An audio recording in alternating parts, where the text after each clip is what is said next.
이제 좀 쉬어도 되지 않을까? 한 번쯤 그런 생각 해보셨을 거예요. 특히 어느 정도 커리어를 쌓고 통장에 숫자가 쌓이기 시작하면 더더욱요. 아침마다 반복되는 출근길, 끝도 없는 업무, 의미 있는 삶에 대한 갈증 이런 것들이 쌓이다 보면 FIRE 경제적 자유, 조기 은퇴라는 단어가 굉장히 매력적으로 다가옵니다. 그래서 어떤 사람들은 결심합니다. 더 늦기 전에 지금 나가자. 그런데 문제는 많은 사람들이 은퇴를 준비하면서 정작 은퇴 후의 삶은 제대로 준비하지 않는다는 거예요. 돈은 계산해도 시간과 감정, 관계, 정체성 같은 건 계산하지 않습니다. 그러다 보니 막상 퇴사하고 나서 예상치 못한 공허함과 후회를 겪게 되는 경우가 꽤 많습니다. 오늘 이야기할 37세 개발자도 딱 그런 케이스입니다.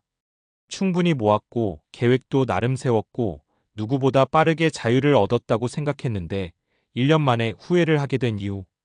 이건 단순히 한 사람의 실패담이 아니라 우리 모두가 한 번쯤 고민해봐야 할 이야기입니다. 1. 돈은 준비됐는데 하루가 준비되지 않았다. 많은 사람들이 FIRE를 준비하면서 가장 집중하는 건 자산입니다. 얼마를 모으면 되는지, 연 4% 인출하면 얼마나 버틸 수 있는지, 투자 수익률은 어느 정도로 가정해야 하는지 이런 건 정말 꼼꼼하게 따집니다. 그런데 정작 중요한 질문은 잘 안 해요. 나는 하루를 어떻게 보낼 건가? 회사에 다닐 때는 사실 고민할 필요가 없었습니다. 아침에 일어나서 출근하고 일하고 퇴근하고 주말 기다리고 이 루틴이 일종의 삶의 구조를 만들어주거든요. 그런데 퇴사를 하면 이 구조가 완전히 사라집니다. 처음에는 좋아요. 늦잠도 자고 평일 낮에 카페도 가고 여행도 다니고. 그런데 이게 몇 달 지나면 달라집니다. 점점 할 일이 없는 시간이 늘어나고 그 시간이 부담으로 바뀌기 시작해요. 사례 1 넷플릭스는 한 달이면 질린다. 이 개발자도 처음 3개월은 정말 행복했다고 합니다. 밀린 드라마 보고 게임하고 여행 다니고. 그런데 6개월쯤 지나니까 재미가 없어지더래요. 아무것도 안 해도 되는 삶이 이렇게 재미없는 줄 몰랐어요. 우리가 착각하는 게 하나 있습니다. 일 안 하면 행복할 것이라는 생각인데요. 사실은 의미 없는 시간이 길어질수록 인간은 더 불안해집니다. 사람은 기본적으로 무언가를 하고 성장하고 기여하고 있다는 느낌이 있어야 안정감을 느끼거든요. 이 직업을 내려놓으면서 정체성도 함께 사라진다. 회사라는 건 단순히 돈을 버는 수단이 아닙니다. 그 안에는 나의 역할, 위치, 전문성, 그리고 사회적 인정이 포함되어 있어요. 나는 개발자다. 나는 팀장이다. 나는 이 분야에서 10년 경력자다. 이런 것들이 모여서 나라는 정체성을 만들어줍니다. 그런데 퇴사를 하면 이게 갑자기 사라집니다. 사례 2 나는 이제 뭐 하는 사람이지? 이 개발자는 어느 순간 이런 생각이 들었다고 해요. 친구들이 나한테 요즘 뭐해? 라고 물어보는데 대답하기가 애매한 거예요. 처음엔 쉬고 있어라고 말하지만 이게 몇 달, 1년이 지나면 느낌이 달라집니다. 점점 자신이 사회에서 빠져나온 사람처럼 느껴지기 시작해요.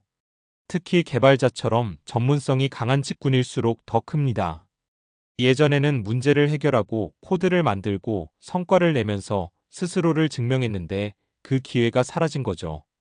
결국 그는 다시 공부를 시작하고 작은 프로젝트를 하면서 겨우 균형을 찾았다고 합니다. 아이러니하게도 일 비슷한 것을 다시 하면서 안정감을 느낀 거죠. 3. 인간관계는 생각보다 빠르게 줄어든다. 회사에서 맺는 관계를 가볍게 보는 경우가 많습니다.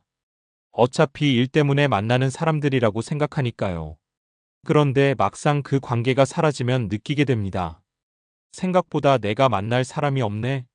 사례 3 평일 낮에 만날 사람이 없다.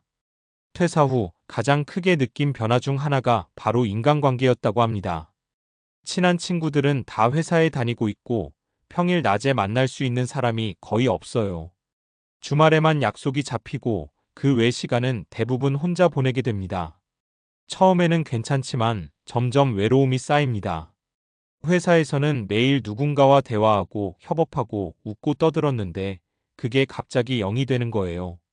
이건 생각보다 큰 변화입니다. 그래서 그는 나중에 스터디 모임, 커뮤니티 활동을 일부러 찾아다니기 시작했다고 해요. 결국 사람은 사랑과 연결되어야 버틸 수 있다는 걸 깨달은 거죠. 결국 문제는 은퇴가 아니라 설계다. 이 이야기의 핵심은 단순합니다. FIRE 자체가 문제는 아닙니다. 문제는 준비의 방향입니다. 대부분의 사람들은 이렇게 준비합니다. 얼마 모을 것인가? 몇 년 버틸 수 있는가?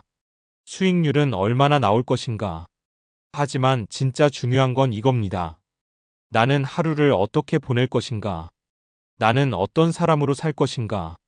나는 누구와 시간을 보낼 것인가? 이 질문에 대한 답 없이 퇴사를 하면 결국 높은 확률로 후회하게 됩니다. 그럼 어떻게 준비해야 할까? 조금 현실적으로 이야기해 보면 완전한 은퇴보다는 점진적 은퇴가 훨씬 안전합니다. 예를 들면 일을 완전히 끊지 않고 프리랜서나 파트타임으로 유지한다. 수익이 아니라 재미 중심의 프로젝트를 해본다. 은퇴 전에 미리 은퇴 후 루틴을 실험해본다. 이런 방식이 훨씬 안정적이에요. 그리고 가장 중요한 건 이겁니다. 돈 없이도 할 수 있는, 오래 즐길 수 있는 활동을 만들어두는 것. 이게 있어야 은퇴 후 삶이 버텨집니다. 마무리하면서 많은 사람들이 언제 그만둘까를 고민합니다. 그런데 사실 더 중요한 질문은 이겁니다. 그만둔 다음에 나는 어떻게 살 건가? 37세 개발자의 후회는 특별한 이야기가 아닙니다. 오히려 아주 현실적인 이야기입니다. 우리도 같은 선택을 하면 비슷한 고민을 하게 될 가능성이 높아요. 그러니까 FIRE를 꿈꾼다면 자산 그래프만 보지 말고 삶의 그림도 같이 그려보셨으면 좋겠습니다. 그래야 진짜 자유가 됩니다. 앞에서 이야기한 사례들을 보면 공통점이 하나 있습니다. 돈이 부족해서 후회한 게 아니라 인간의 기본적인 작동 방식을 간과해서 후회했다는 점입니다. 여기서부터는 조금 더 본질적인 이야기로 들어가 볼게요. 왜 이런 일이 반복될까요? 단순히 적응을 못해서일까요? 사실은 그보다 훨씬 구조적인 이유가 있습니다. 4. 인간은 일하지 않으면 행복하다가 아니라 의미가 있어야 행복하다. 심리학에서는 인간의 행복을 설명할 때 자주 등장하는 개념이 있습니다. 바로 자기결정성 이론 셀프-디터머네이션 시리입니다. 이 이론에 따르면 인간이 지속적으로 만족감을 느끼려면 세 가지가 필요합니다. 자율성 오타너미 내가 선택하고 있다는 느낌, 유능감 컴퍼틴스 내가 무언가를 잘하고 있다는 느낌, 관계성 RELATEDNESS 다른 사람과 연결되어 있다는 느낌. 문제는 FIRE 이후의 삶이 이 세 가지를 동시에 무너뜨릴 수 있다는 점입니다. 처음에는 자율성이 극대화됩니다. 하고 싶은 걸 마음대로 하니까요. 그런데 시간이 지나면 유능감이 떨어지고 관계성도 약해집니다. 그 결과가 뭘까요? 자유로운데 이상하게 불안하다. 이 상태가 됩니다. 5. 뇌는 보상보다 예측 가능한 보상에 더 만족한다. 조금 더 과학적인 이야기를 해볼게요. 우리 뇌에서 동기와 관련된 핵심 신경전달 물질은 도파민입니다. 많은 사람들이 도파민을 기쁨 호르몬이라고 생각하는데 사실은 조금 다릅니다. 도파민은 보상 그 자체보다 보상이 예상될 때 그리고 점점 가까워질 때 더 많이 분비됩니다.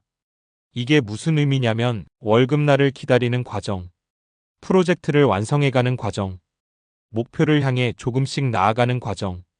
이런 것들이 실제로 우리의 만족감을 만들어냅니다. 그런데 FIRE 이후의 삶은 이 구조가 사라지기 쉽습니다. 마감도 없고, 목표도 흐릿하고, 보상이 예측되지도 않음. 이 상태에서는 도파민 시스템이 제대로 작동하지 않습니다. 그래서 사람들이 이렇게 말하게 됩니다. 놀고 있는데도 재미가 없다. 이건 의지 문제가 아니라 뇌의 보상 시스템 문제에 가깝습니다. 6. 인간은 생각보다 루틴 의존적이다.